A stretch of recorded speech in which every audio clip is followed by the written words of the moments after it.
Welcome to the deep dive. We sift through information to find those really unsettling nuggets of knowledge or insight.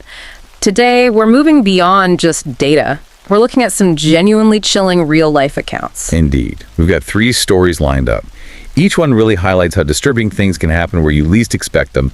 Sometimes it's wrapped up in everyday life or even, seasonal stuff. That's right. And if you appreciate a story that sends a shiver down your spine, well, these aren't fiction. These are real experiences from real people. They might just change how you look at things a bit. So get comfortable. These stories tend to stick with you.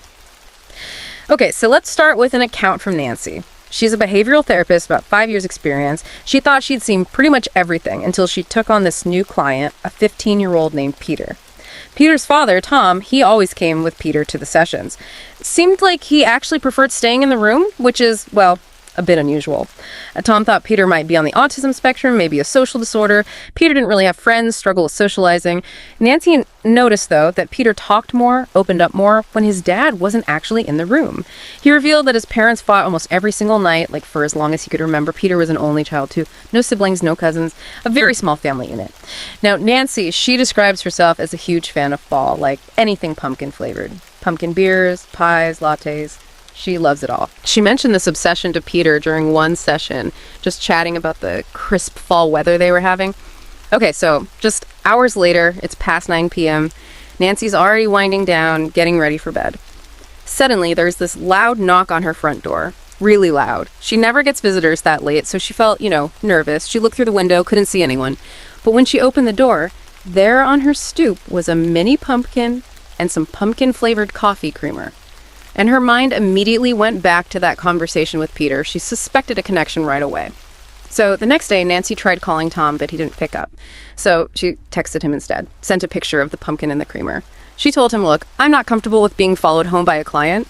Tom texted back maybe 10 minutes later, totally denied his son would do that, acted offended, actually, which for a second made Nancy think, well, maybe it's just a neighbor leaving a gift. And that's it, isn't it? That tiny moment of doubt. That's exactly what manipulators capitalize on. What's really striking here is Tom's reaction. It's immediate gaslighting. Deflection. It's not just saying no, it's trying to make her feel like she's overreacting, questioning her own valid instincts. It's a very common tactic. Yeah, sounds incredibly unsettling. Nancy actually thought about ending the client relationship right then, but she decided, okay, let's wait, see how the next session goes.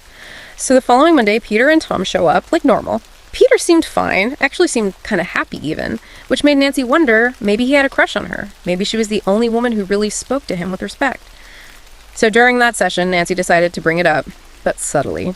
She mentioned the little gifts left on her porch, with a smile, hinting at the coincidence without directly accusing anyone.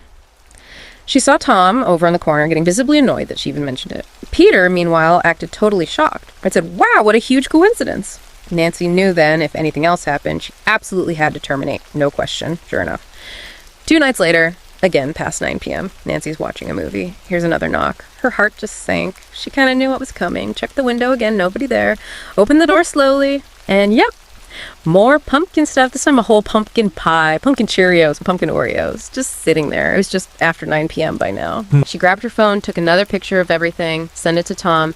She was just about to type out a message saying, look, we can't continue sessions, but then she heard it. A phone notification, ding, right next to her left. Coming from the bushes right beside her house, she started walking over, slowly, cautiously, called out Peter's name. Peter? As she got closer, she saw someone hiding in the bushes, but it wasn't Peter. It was Tom, the father. Their eyes met, and he just said really creepily, hi, Nancy, you look beautiful as always. Nancy screamed, turned, ran back inside, slammed the door, locked it just as he reached it. He tried the knob, then started banging on the door. She yelled, screamed at him to leave, or she was calling the police. He started apologizing through the door, then yelled that he was leaving. And that attempt to open the door, that escalates things significantly, doesn't it? It goes beyond just leaving unwanted gifts or stalking. It suggests something much more invasive, potentially dangerous. What was his actual intention there? It's deeply concerning. Absolutely. Nancy watched from the window as he walked back to his car and drove off, and then it clicked. This probably explained that weird noise she had heard weeks before, like her side gate closing late at night. She suddenly realized she had no idea how long he might have been watching her house, stalking her. Her brother's a police officer. She told him everything. He advised her, though, that getting a restraining order would be tough. Not enough evidence of intent to harm, he said. Just he said, she said. And that's a really difficult part of these situations, isn't it? When the system struggles with behavior that hasn't quite crossed into physical violence yet. Exactly. It really shines a light on that gap. Psychological intimidation, stalking, persistent harassment, they often exist in this legal gray area. Victims can feel unprotected because the actions, while terrifying and controlling, haven't met a specific legal threshold for harm yet. Manipulators often operate right in that ambiguous space. Nancy did file a police report, though, and she made sure to add her concern that Peter might be in an abusive home environment. To this day, she still doesn't know what Tom's ultimate goal was, why he followed her, left those things, but she mostly just feels incredibly sad for Peter. She suspects his father only brought him to therapy as a way to get close to her. Okay, let's shift gears. Our second story takes us back a ways. A Friday night, early October. 4 teenagers, bored, looking for something to do.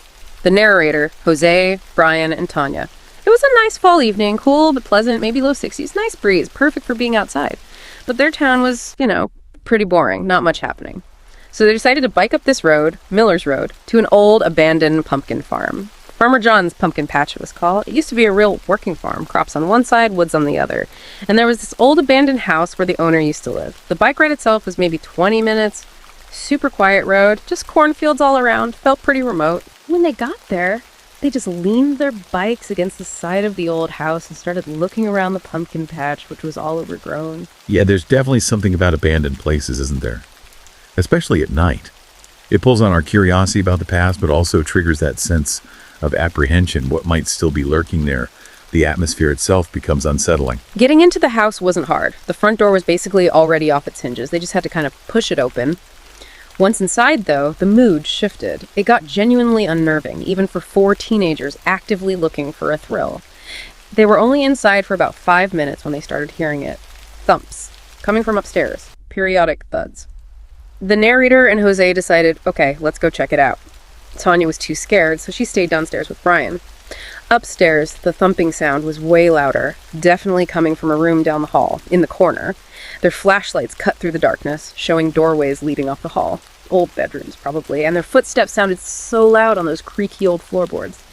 As they got closer to the doorway of that corner room, the thumping just stopped. Silence. The narrator whispered to Jose, "I think it's an animal."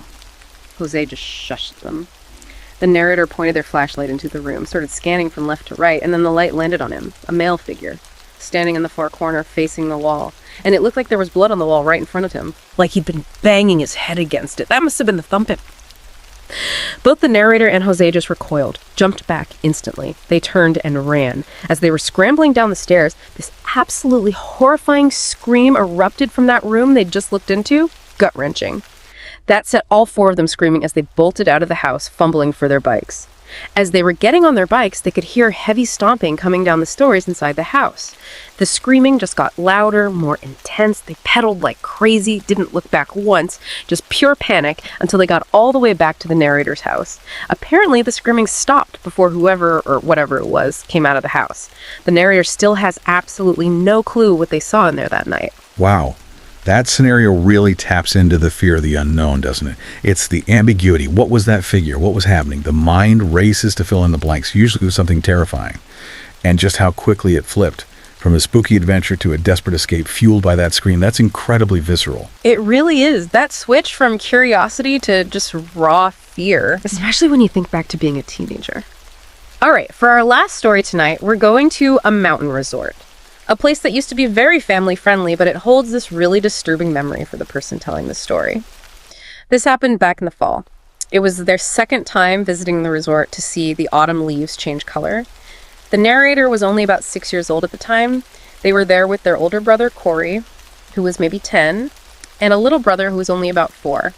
So the parents were naturally focused more on the youngest kid. Corey, being older, was sort of expected to keep an eye on the narrator. On this specific night, the resort was doing a bunch of fall activities. A bonfire, marshmallow roasting, hay rides. They'd already done one hayride earlier while it was still light out, kind of at sunset. After that, it was time for the bonfire, and they had a little fireworks display too. So while hanging out by the bonfire, this man came up and started talking to the narrator. Asked if they were having fun, if they'd been to the resort before. Friendly enough, he mentioned he was one of the owners. Then he gave the narrator this little toy, a laser pointer. Being 6 years old, the narrator just instantly trusted him. He seemed nice. Then the guy driving the hayride announced they were doing one last ride, this time in the dark. Said he'd drive down a big hill, make it exciting.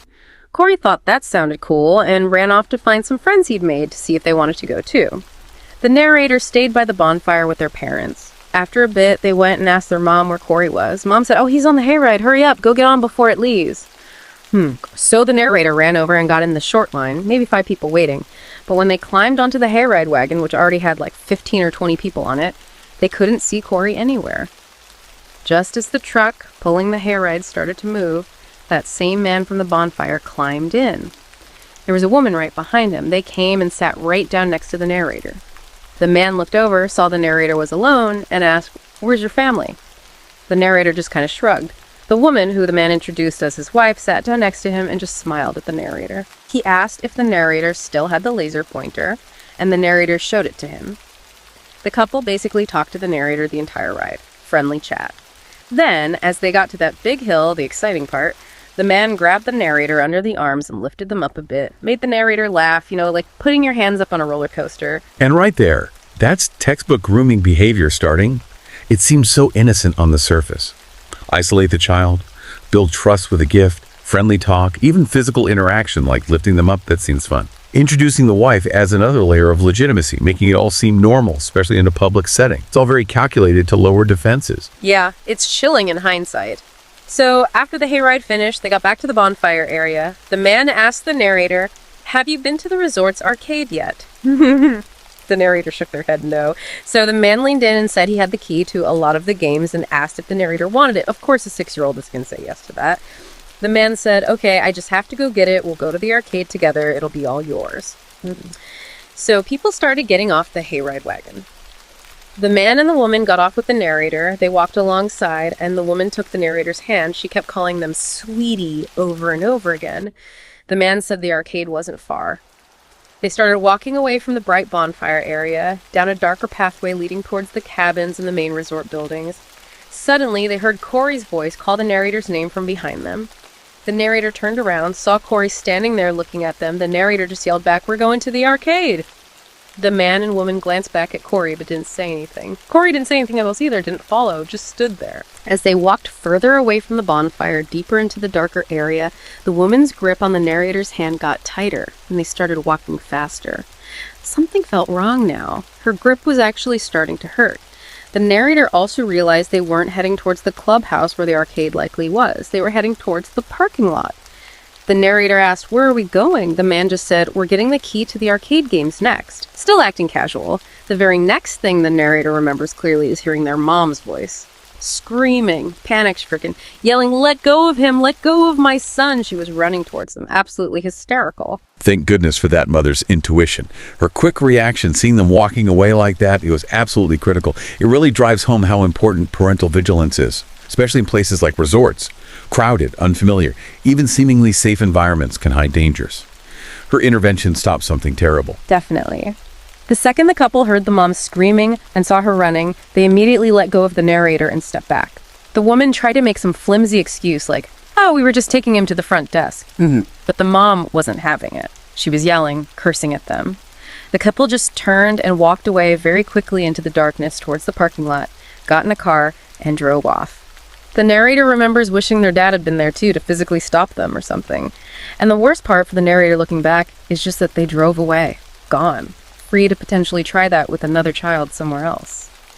The mom went around the bonfire asking everyone if they'd seen that couple, but nobody recognized them. Nobody knew who they were.